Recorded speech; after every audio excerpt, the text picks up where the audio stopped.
You teach them by showing. They catch it.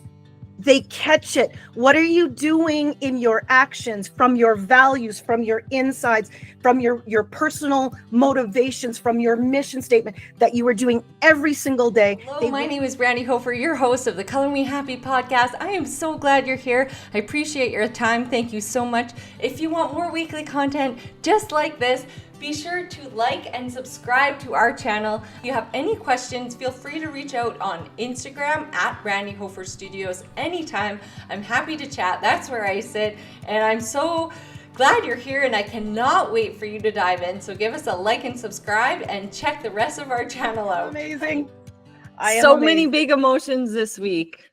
You know, it's been a lot. And I think what is most cool, I'm going to turn you up. I think what has been the most heartwarming for me is the amount of support that you didn't know you had. And I think that's really important for people to remember, that when you are starting to do something new, it can feel like you don't have anyone in your sails, wind in your sails. When I was writing my book, and it was coming out, I said to my husband, I feel like I'm running naked down the street. And that's how it feels again. But what's really cool is we had this conversation around a campfire, and he said, you know what, though? There's going to be people who are there to shield you and clothe you. And that's what it feels like. That's what support. Oh, that's such a cool thing. Right? So it's like, yeah, you might feel naked. Yeah, you might feel exposed. That just means that you're being vulnerable with who you are at the moment. You're being true to it.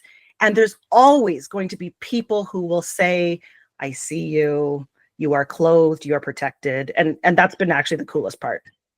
Yeah.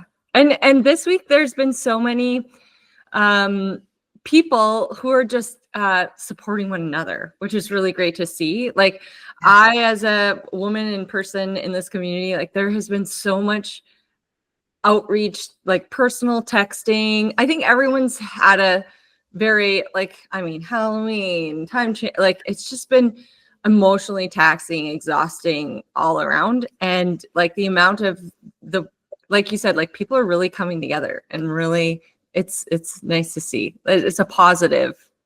It is a lot of heaviness in the world. Yeah. But I think that's actually it's a clue. It's a clue. We're just experiencing what it needs to actually always feel like. It's just, you have to experience the end of the polar opposites to know. You got to know what you don't want to know what you really do. And so when you've experienced what you really don't want, and then what really happens, you're like, hey, but that feels better. That's because it's supposed to be over here. So it's a clue of what it feels like to be supported, even in the midst of all the things that are never going away, folks. All the things are never going away. No. So what are we doing in the meantime to pull together? Yeah. Thank you for saying that. It's like, you're not going to learn patience by just knowing how to be patient. You're going to learn patience by trial and tribulation. Yeah. Right? You do. Or and then that's not just patience, but love, compassion, etc. All of the wonderful virtues that people want to ascribe and prescribe to are not learned by words. They're learned by actions, and actions are tested by circumstance, and circumstance comes because life. Yeah. Life experience. So thank you for being here, Michelle. I'm so excited to see your face this morning. It's so great. Happy to see you too. Yeah, and why we have Michelle on today, she is running for our city council, which is very cool. So I want to take our audience back and learn a little bit more about you and how you, like, because you're an author, you're a coach, like, you have all these, systems, and like, you're doing a whole bunch of stuff, and like, but it doesn't all just happen at once. How did you get to where you are, and ultimately what led you to wanting to be a more proactive member of our community? Yeah, journeys are a long and twisty road. I was on a podcast last week, and I said, like, I'm going to be here an hour to tell you how I got to where I got, because I think what's important about how I got to where I am yes, I'm an author, I'm a coach, I'm a business coach, I'm a mentor. But the most important part about the road of getting where I am is that at very early ages, I was taught to listen to what my gifts and talents were and to nurture those. So your gifts, folks, I put in my book, but your gifts are the things that have always been with you. They're always like when you were 2 or 5, your gifts were never, they were just there. They were just there. And when you were doing in your gifts, you were happy. And then your talents are things that you've nurtured over time, and they come from you using your gifts. And part of what I do now is helping my clients understand the tactile nature of those gifts and talents in such depth that no one can take it away from them. And that then they use that combination inside their personal mission statement that nobody else can replicate. And when you get to the point where you understand how you really are, that no one else can take away from you, you are bulletproof. You are bulletproof. And I know that especially in life and times like this, where the world swirls around us and it's very loud and it can penetrate and make your heart skip a beat and like, what do I do with all this information? The understanding of yourself and being so close to yourself is the thing that keeps you from that anxiety. It is the armor. And so I've spent my last 30 years of my career honing all the different ways I help people get to that place. And so that's a lot to unpack. That's a lot to unfold. We just did I was doing a mindset and team culture workshop with my son's hockey team. And I just kept saying to the coaches, I was like, it starts with them first. Like they can't uplift their other team members until they believe in themselves. Like that's, so you guys have to just like look them in the eye and then say, they came up with their own phrases. I'm strong. I am smart and I can do this, because they're 10, right? But if we start there, and I love teaching mindset in Art Academy, if we start at a young age, because I feel like an adult, like that society wasn't quite that supportive of mental health as when we grew up, or aware, like there wasn't much awareness around that. So I really like how you mentioned that that's where you start with everyone. So how would you implement that same mindset and teaching into like a community setting? Yeah, it's interesting that you asked. So how it's kind of part of the trail of like, how do you get to the idea of running for city council, right? Well, I am running for city council because I have a lot of those skills to be able to, skills of, curiosity and critical thinking, sure, and collaborative work and all these things. A few people have said, Michelle, you have the real gift to be able to parse information, but also pull apart people's perspective. I know that's a gift I have. So that's fine. Those are skills. But beyond that, it is being able to look at yourself very close to yourself and go, but what am I going to bring to the table that is intangible? And to me, infusing, first of all, my optimism into that, to a group like that, going, yes, we have challenges. Yeah, they're pretty big. We need policy, and I understand all how that gets done. But at the heart of it, there are people here. And so optimism is number one, I feel I infuse. Number two is a spirit of service. Service to me means we don't forget the people in the policy. There are people behind every pieces of paper that come across the city council's desk, from sewer water drainage to land use bylaw. There are people behind the paper. And for me, I think keeping that in the forefront of my mind helps me understand the role of a city councilor, which I believe is to be a steward of balancing that policy and the people. The other thing is a softer side in being an example. I have a daughter who's 17. Okay, listen. The reason why I started my businesses the way I started them almost 17 to 18 years ago. And the way I do them is because of her. I wanted to be an available mother. I wanted to be able to still infuse what I was teaching my people into my everyday life as an example. I always say my best parenting advice, all the mothers, hello, I'm talking to you. I tell it to every single one of my clients. I tell it to everyone that more is caught than taught. Oh, I love that. You cannot teach your kids to do stuff. You teach them by showing. They catch it. They catch it. What are you doing in your actions, from your values, from your insides, from your personal motivations, from your mission statement that you are doing every single day? They will copy what you do because they caught it. They don't remember what you said. Well, listen, my mom said stories 18,000 times. I might remember a story, but they are catching. They are more is caught than taught. And so for me, coming to the city council campaign, this bid, I was like, what do I want her to see? I want her to see a mother who has built a global business from her house. I want her to see that she has acted in her values. I want her to see that I take who I am as my values and give it of service to a larger community. That's my motivation, to take myself and use it for the community good.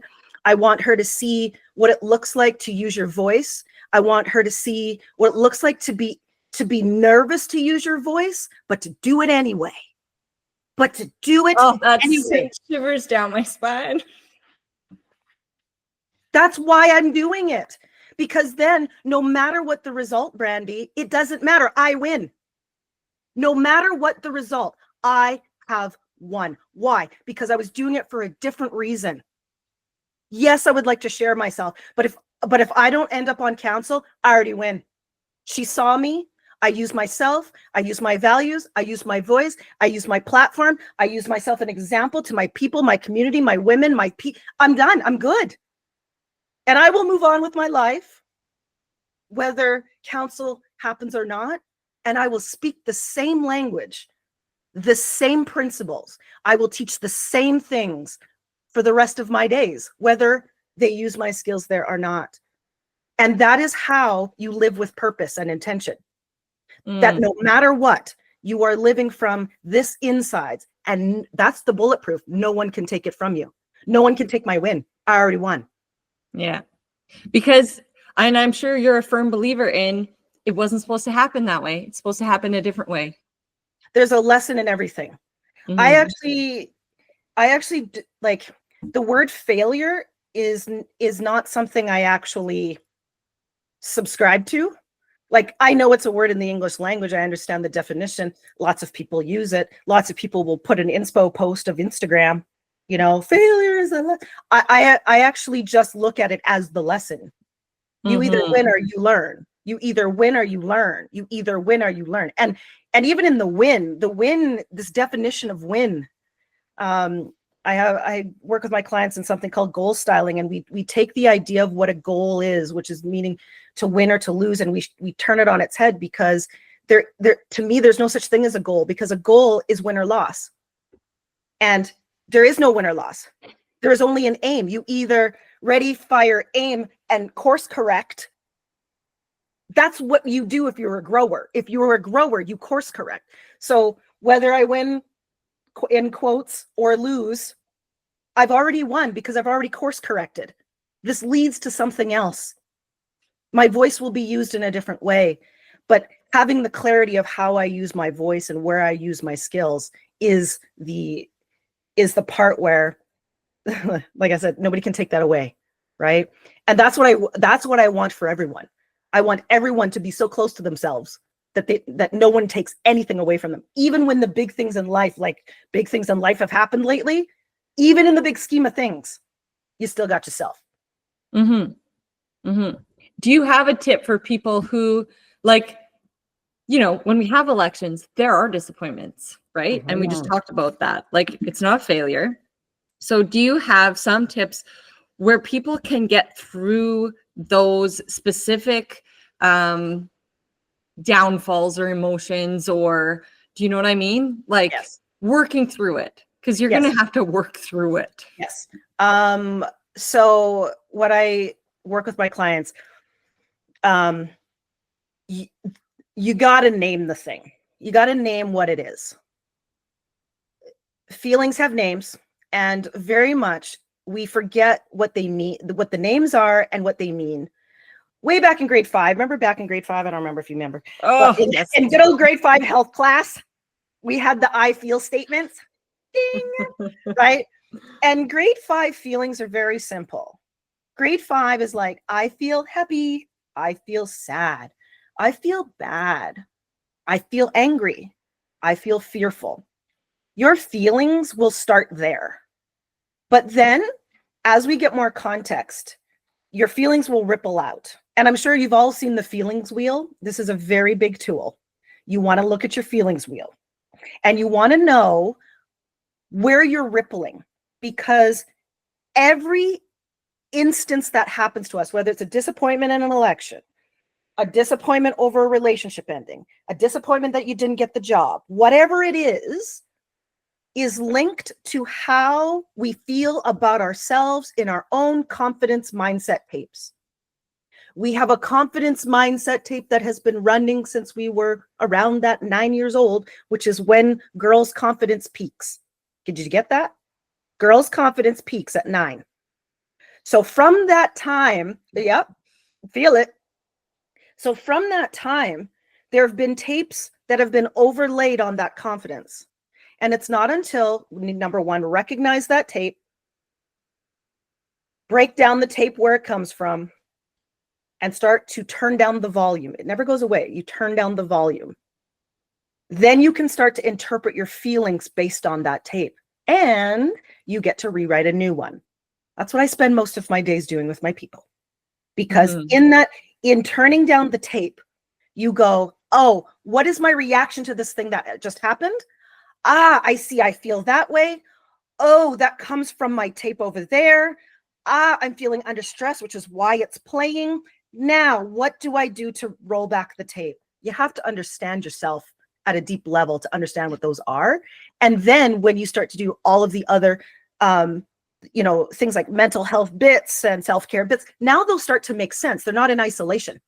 Because I find a lot of times people like, go write in your journal. But if you don't know what you're writing, you don't know what you're writing. That journal is there to be a conversation with yourself in this larger context of understanding who you are. But if you don't understand the larger context, you're just writing words, right? So I would say to people, quick, tips are hard because it's like, what do I do with that? Yeah, no, I would because you're going to try and take this pigeonholing a lot and fix the whole thing, right? But what I would say is start to be very aware of what your feelings are and name it properly. Mm-hmm. That's the starting part. I feel like people can get stuck in a moment. Yes. Yeah. And part of that stuck in the moment is, I think a lot of it is trying to figure out what that feeling is. So when disappointments happen or things didn't go our way, you're like, you get stuck in the grade 5. I feel bad. Okay, but bad has more context. What is the context? Do you feel disappointed? Do you feel angry? Do you feel fearful? Do you feel anxious? And then from that, what is that? And where does it come from? So the feelings are the lead to the confidence roadblock, to the thing that actually is an opportunity, because once you know the roadblock, there's a super big opportunity to dismantle it. But a lot of people get stuck at the roadblock and they just stand there and then look at it. So acknowledging how you feel, but then putting yourself into action. Yes. You're like, I do feel this way. Now, what am I going to do about it? Is it going to stop me from, the great thing about having kids is they don't give a shit if you're having a bad day. No. So they do pick up on it. They're like dogs. Room to pause. Okay. So on whatever day I cried. And so I cried. And so I went and had a bath alone. And then of course they all come in and then I explain. Yes. I explain what's happening. Like sometimes I get upset and this is why I'm upset. And then the next day I was like, but we're doing this. Like let's move forward. More is caught than taught. So having them see the wave of emotion, having them see it's okay to express it, having them in their own way understand, hey, I felt that myself. That's liberating. It'll show up later. Like, I think of all the things that I was doing when my daughter was 5 and 6, when I started the business and started doing all the things. I'm going to tell you, when I started this business, she was 6. She is now 17. And I'm going to tell you, when we went to go look for graduation outfits, I had my own moment of, the eye water emoji, because everything I have ever taught my clients came out in how she chose what she would use to express herself as a young adult. Right, it's right there. You see? Yeah. I write in the book, in tears, there's truth, because when you hit tears, it means it's the truth. And the truth is that everything I did, everything I showed, everything I modeled was right there when she chose it. I Beautiful. win. So mothers, when we're talking about using your voice, whether it's a vote or saying no or saying yes or explaining your feelings in a bathtub, all of those are chips in the barrel to how they're going to see themselves. You are their example. Walk to the polls with them. Hold their hand at the polls. Well, you can't, because you got to be behind the thing, but show them what it looks like to exercise the right that shows your voice, because your vote is a symbol of all the values that you hold, because you're picking a person. You're picking a person who is embodying the values that you think are important in your life. Show them that more is caught than taught. Mm-hmm. Mm-hmm. Your vote is your voice. It's your voice on paper, in a little bubble or a little X. And there's so much to that X. So I'm from the United States. My parents we came to Canada in the early 1980s. So I was born in the United States, and so were my parents. And there was a time when my dad, in his early 20s, did not have a vote. He could not vote, people. Just let that sink in.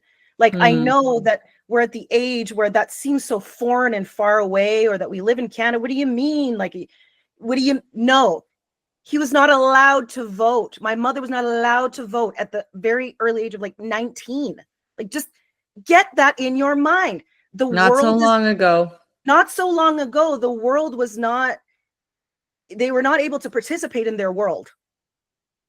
That's why voting to me is such a big deal.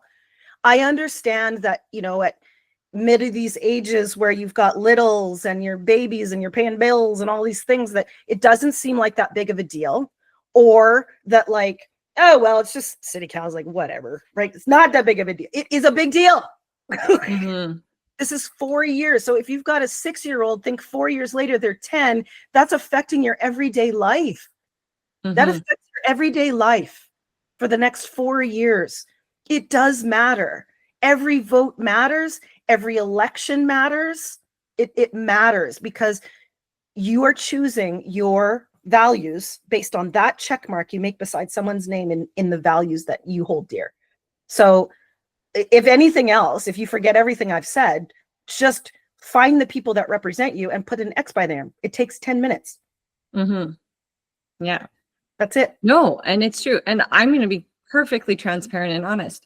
I didn't, like, 10 years ago, have an interest in politics before children. I was just like, because I don't love conflict.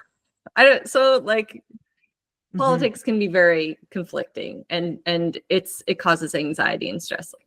So, but as a community member who has become more proactive in their voice and bettering this community, through volunteering, through philanthropic endeavors, through working with youth, all of those things, they are now part of my moral and value system, right?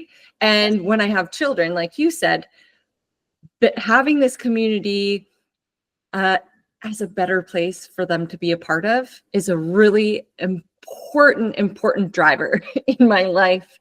And I like to see community move forward united and accepting of one another's beliefs, but also saying, I'm so glad you have power and purpose in what you believe in, but let's work together with the common goal of making this city a better place for all.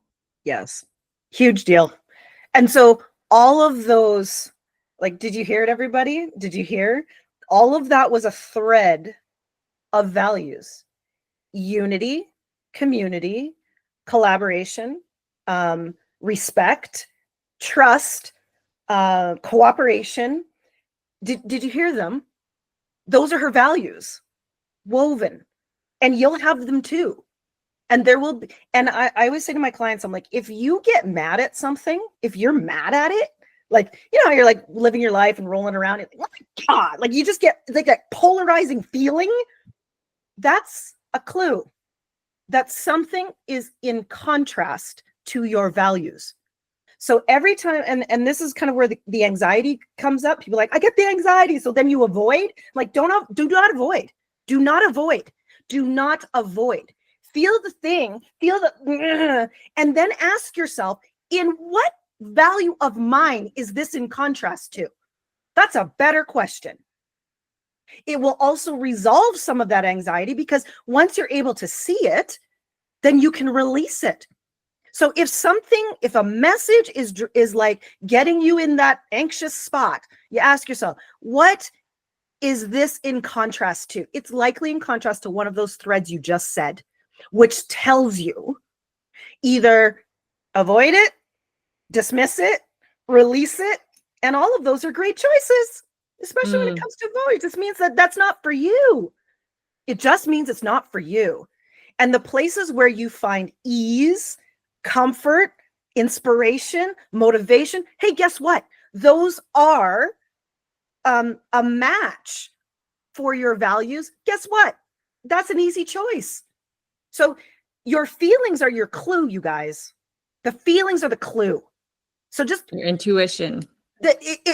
Intuition, spirit, soul, however you call it. Describe it. Yeah. It is a signal. It is a signal to when things are aligning or they're misaligning, and you follow what aligns. You keep walking in what aligns, and the rest will fall away. Yeah. And that's not just voting. That's living your everyday life. That is living life as your best self. Yes. Best version of yourself. It is. And I'm not going to say that's easy. It's not easy every time. It is a practice. Confidence is a practice, because confidence is a sureness of self. So at every turn, at every point, at every moment, you will be asked to be sure of yourself. And your emotions are a clue whether you're on the right track. They're a clue. So how sure are you? Right? And when things happen that feel good, like you walk out of something, wow, that felt really good. Ha, ding, ding, ding, ring, ring, ring. That's also a clue. Do more of that. More of that is in line. So it's a practice. I think the earlier you learn it, the better it gets. I was very fortunate to have parents who taught that to me very early, which made my entire life's work being about helping other people find it too. And so but that doesn't mean that you can't learn it now. Like, there's a lady sitting there and she's like 54 years old. Yes, you can learn it at 54. You can learn it at 60. It doesn't matter. Okay. As long as you learn it. Yes. Yeah. Perfect. Well, thank you for your time today. Thank you for all of that valuable takeaway. I'm sure people are just like, oh, I can't keep up to everything she said. So that's wonderful. And we'll see you later tonight at the forum, but this will release tomorrow. So yeah, it's that's fine. okay. I'm having lots of conversations through the community, and listen, all the different ways to find, like, the conversations are really important because they're how you find the match. And you know what's interesting? that I think is more important than asking candidates about policy. Ask them about things that are of value. Get to their values. Get to the insides. Because, the exterior, we're going to talk about all the problems we have to solve and all the things that are wrong. You want to know how that person approaches the challenge. How they're going to problem solve. Their ability to work with others, their ability to be able to show other council members compassion or understanding, and make it a cohesive, again, united front, even if they have some differences and disagreements, because that's going to happen. Of course, it happens all the time between friends, between lovers, between everything, between mother and child. Like, that's going to happen. But do they have the ability to see the bigger picture? That's right. That's past their, whatevers. Yes. You're absolutely right. So I look forward to more conversation. Thank you for having me on. I love how this is like a mix of like motherhood, empowerment, and motivation, and self and confidence, all that, because it really just comes down to who you see yourself and how then you share that into your community. And I think that's amazing. So thank you. Yeah, I've got a good like feeling. I've got a good creative community, and there's lots of support, and I really love that about it. I really, really do. It's really special. So I feel grateful every day for all the supportive people in this community and our local community and everywhere. It's pretty cool. So thank you for your time, Michelle. You have the best day, and we'll see you later. Great. Sounds good. Bye. If you want to feel empowered and inspired, like and subscribe for more. And if you want to get creative, check out all our art hacks on this channel.